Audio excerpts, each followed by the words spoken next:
मैं प्रदेश के मंत्री बड़े भाई श्री शंकर गिरी से अनुरोध करूंगा कि पुष्प गुच्छ देकर के अपने मुख्य अतिथि जी का स्वागत करें।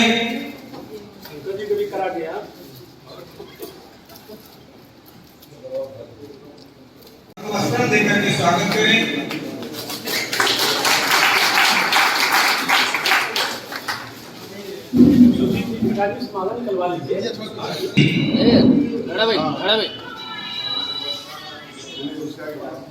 अब मैं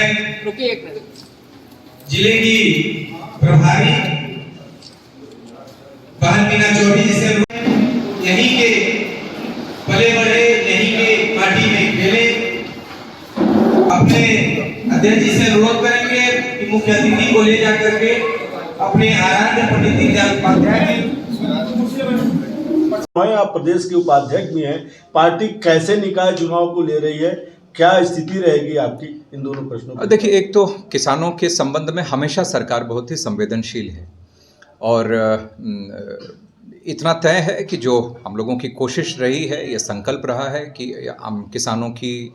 आमदनी आने वाले समय में दोगुनी हो जाए। तो इस स्तर पर उस दिशा में लगातार सरकार की तरफ से कोशिश रही है और अभी भी एक बहुत बड़ा काम जो सरकार ने कहा है कि किसानों को सिंचाई के लिए जो बिजली मुफ्त करने की, ज़ीरो कर देने की, तो मैं समझता हूँ कि ये सब जो उपाय हैं, ये योजनाएं हैं, ये इसी दिशा में आगे बढ़ रही हैं। जहाँ तक रही बात निकाय के चुनाव की, तो पार्टी, हम लोगों की पार्टी तो देखिए 24 घंटे 365 डेज लगातार तैयार रहती है, किसी भी चुनौती के लिए तैयार रहती है। निकाय चुनाव में भी हम लोग पिछली बार जो 2 निगम जो नहीं जीत पाए थे, इतना तय है कि वो भी इस बार जीतेंगे और अभी तक जो हमारे नगर पालिका परिषद जो भी हैं, वो भी ऐतिहासिक स्तर पर गिनती जो रहेगी हम लोगों की। और पार्टी बूथ पर सशक्त है, अपने मंडलों में लगातार सक्रिय है। तो पार्टी बिल्कुल ज़मीनी स्तर पर हमारा ऑर्गेनाइजेशन बिल्कुल किसी भी चुनौती के लिए, लोकसभा के लिए, नगर निगम के लिए, किसी भी चुनाव के लिए हम लोग लगातार तैयार हैं। राहुल गांधी जी विदेश गए हैं, लोकसभा में और राज्यसभा में उनके बयान पे बहुत हल्ला हुआ, भारत को नीचा दिखाने की बात कही गई, क्या कहना है आप? देखिए, देश के अंदर रहकर नीतियों के ऊपर सवाल उठाना, ये तो लोकतंत्र की यही खूबी है, उठाना चाहिए। लेकिन देश के बाहर जाकर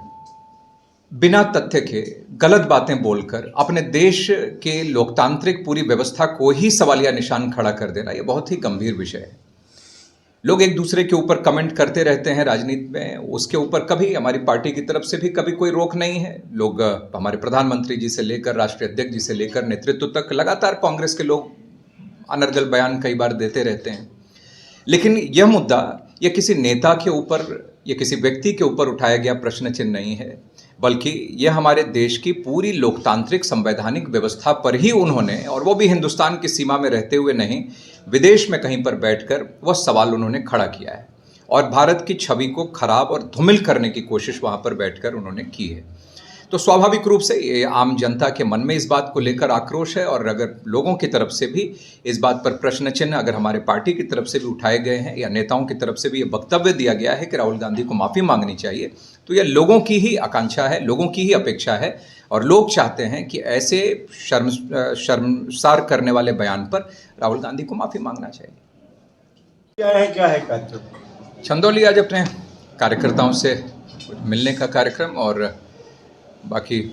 1-2 गांवों में जाकर लोगों के बीच में कुछ जो सामाजिक कार्यक्रम है उसमें शामिल होंगे। 2-3 विषय इस समय उत्तर प्रदेश में बहुत छाया हुआ है और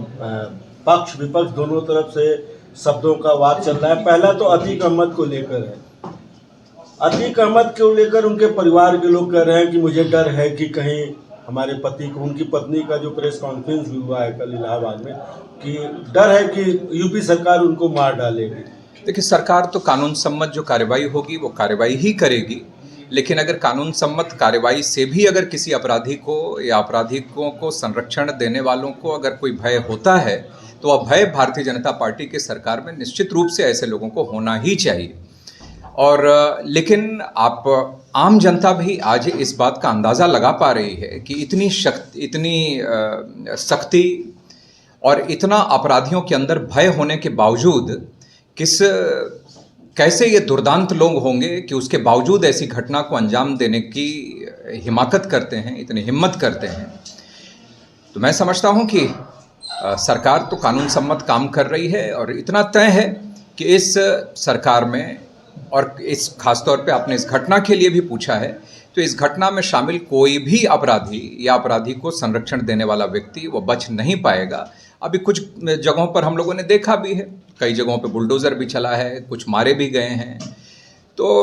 इतना तय है कि वह अपराधी अपने अंजाम तक पहुंचेंगे। इस समय लग रहा है, लेकिन पुलिस भी अपने काम में लगी है और यह तय है कि कोई अपराधी बच नहीं पाएगा। बचनाल जो उनके राष्ट्रीय सचिव, उन्होंने कहा है कि पुलिस काउंटर करे, ये हत्या है एक तरह से। देखिए, अब पुलिस के ऊपर अगर कोई पुलिस से भागने की ऐसी घटना को अंजाम देकर अगर कोई भागने की कोशिश करेगा, पुलिस पर अगर हमला करेगा, तो इनकाउंटर्स तो होते ही हैं। और ऐसे अपराधी जिनके रहते हुए आम व्यक्ति का जीवन अगर सुरक्षित नहीं है, तो आप समझ सकते हैं कि उनके मन में कोई भय नहीं है। और ऐसे लोगों को अगर पुलिस के ऊपर भी वह उनके ऊपर हमला करने की कोशिश करेंगे, अटैक करेंगे, तो पुलिस अपने बचाव में भी उस पर एक्शन लेती है, तो उसमें मारे जा रहे हैं।